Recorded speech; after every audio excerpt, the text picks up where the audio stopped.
Biologist Eric Orff with my New Hampshire Fish and Wildlife YouTube channel. Today I'm talking to Andy Timmins, a wildlife biologist out of the Region 1 office in Lancaster. Got to come up to the North Country today, and I'm at the Twin Mountain Hatchery, and we were talking bears, and now we're going to talk about what's called the Mast Survey, something that's been going on for a while, and maybe Andy can clue us in on how long and what does it mean and why do we do it. Yeah. So the Mast Survey, you might even played a hand in getting that started. It started back in the mid-90s. Yep.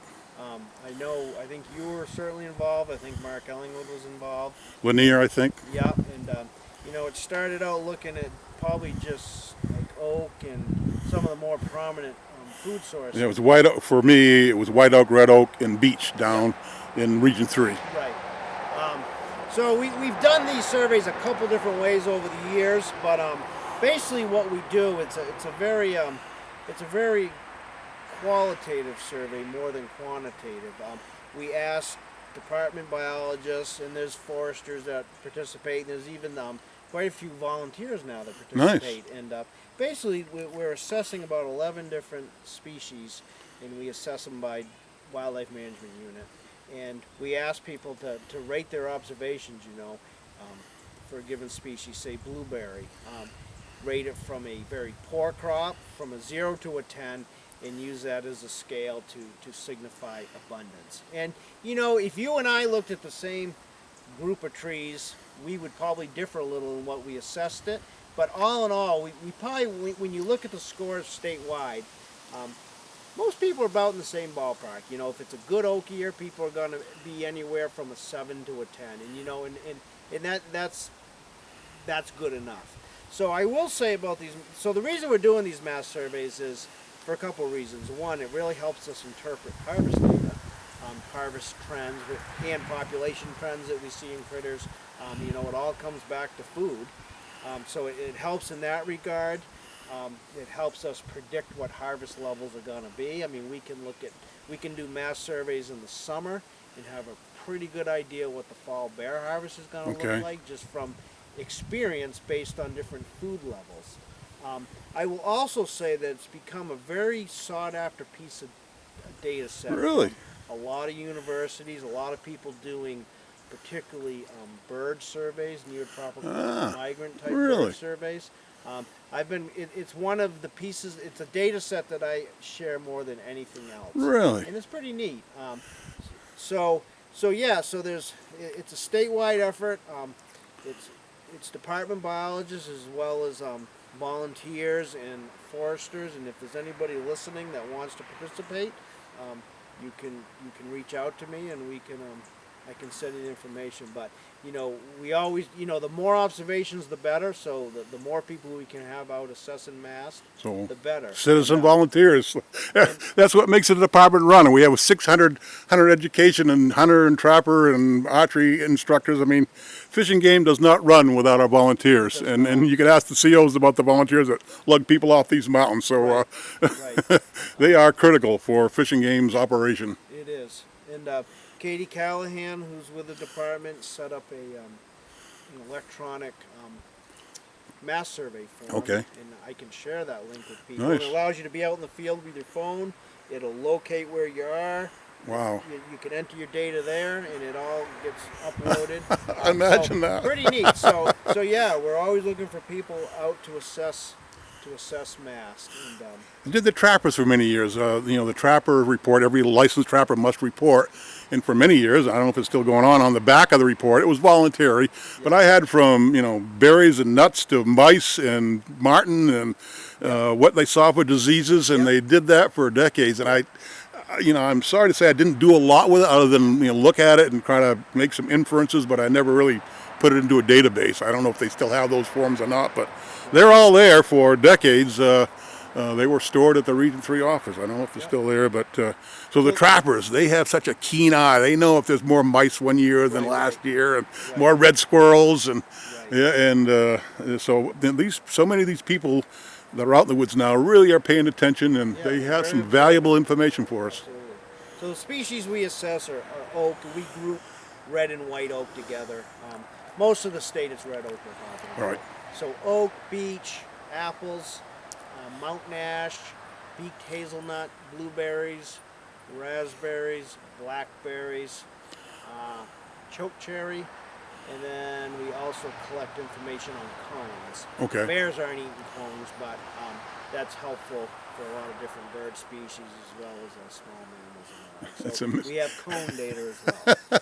Amazing. It's the birders that want the information. That is so Yeah, no, amazing it's- to it's- learn it's how amazing. how the stuff you collect can be Amazing how used in much- so many different ways. Yeah, that is cool. Very sought after data. set. Wow, that is really awesome. I'm glad you're doing it. That is cool. So this year, what are we looking at for food? You mentioned a little bit Yeah, that maybe so- some beech so nuts right and now- maybe some acorns. And Yeah, so certainly the droughty spring had an impact. Raspberries finally came off. They were a little late. There were definitely raspberries around. I wouldn't call it a banner crop, what I was seeing, but some people were reporting pretty good numbers. I had good blackberries my way. It was a really good blackberry year. are out right now, and it's what bears are hitting Okay, right yeah. now. They're looking pretty good blackberry year. Acorns are going to be spotty. There are some for sure. What's going to be interesting is we had a really good acorn crop last year, Yep. and I think the year before as well. So it's going to be interesting to see. Now, we should also mention acorns are not like, they don't really occur much in Coos County. That's right. So it's a southern, So central when- to southern So species. when we're talking oak, we're talking White Mountain South. It Yep. is not a very prominent food source up north. There's a little bit in the Connecticut River Valley from about Littleton south, but it's not well distributed north of the Notches at all. Right. Well, one or two stands in the north. I think I remember one stand in Whitefield, for instance. There was Yeah. a seal used to hunt bears there because it was Yep. the only acorns around. Right. But it becomes a very prominent food as you move Right. downstate. Up here, hard mast is primarily beech nuts, Yep. which unfortunately are not nearly as consistent as acorns. Right. Used to be that beech seemed to cycle every other year. Now we're seeing good beech crops about once every 6 Oh, years. really? So it's a very important crop, but it's become very unstable. So we'll see. Because we had a good crop last year, I do not think we're going to have a lot of beech nuts this year. But there could be some local ridges that have a few. So from a bear hunting perspective, the things to look for this year are going to be to try to locate some acorns, and also check apple orchards. There are some apples in places, but again, Spotty my way, very spotty. But it's going to be a year where scouting is really going to make a big difference, and this all applies to deer hunting and fall turkey hunting as well. Yeah. You're going to have to work a little harder to find those food sources, but when you find them, they should be getting. Everybody's going to be there. Right. That's where the party's going to be. That's right. That's right. But I wouldn't be. It's going to be like I mentioned earlier. It's going to be a rugged corn damage year, I'm afraid, which is unfortunate. And certainly we've seen a trend. For many years, we always attributed high corn damage to years when food was pretty absent. There's certainly a population of bears out there that have learned that if you survive corn, you can be it can be a pretty beneficial food source. So, When I first started working with bears, it was never an issue. Yeah. They were not hitting corn in the 80s. yeah, they're hitting it now. Last year alone, I think we paid out almost $20,000 Wow. in damage. So corn has become very attractive to bears. We do compensate farmers for corn damage.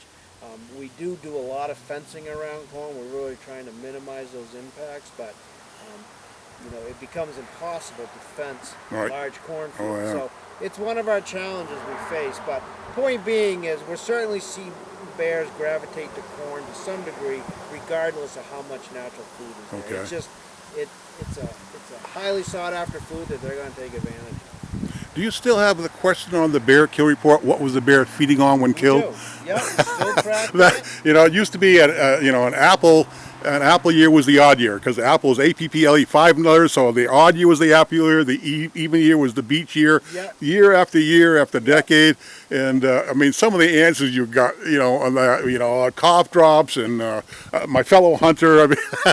I always wanted to do an article or do a story about all the weird things the hunters report. What was the bear feeding on when killed? Right. No, we still track that. We still record that on the Oh, phone. cool. Yeah. So another way to get more information. Right, and it's neat to compare that to our Mast Survey. Okay. And generally, there's strong Right, comparison. right. Yeah. Which would make sense. All right. Well, this is awesome. So Andy Timmins, New Hampshire Fish and Game black bear biologist, a Region 1 wildlife biologist, or helper? No, that was Jake DeBoe. Okay, that's Jake. All right. Well, Will left last year. Will left last October. Okay, so we About a year. all right. So some changes up in the Region 1 office. Yep. So Jake's the new biologist there, and I certainly help him with a lot of regional stuff, but he is the regional biologist, and Jill Kilborn is the assistant regional biologist. Okay. All right. Three of us out of that. All right. Nice. All right. We'll wrap this one up. Thank you very much, Andy. Awesome Thanks, coming sir. up here. What a beautiful day in the North Country. Look at the orange leaves behind me. I'm at the hatchery. I've been looking at the trout, and it's such an awesome place to come to. And thank you very much, Andy.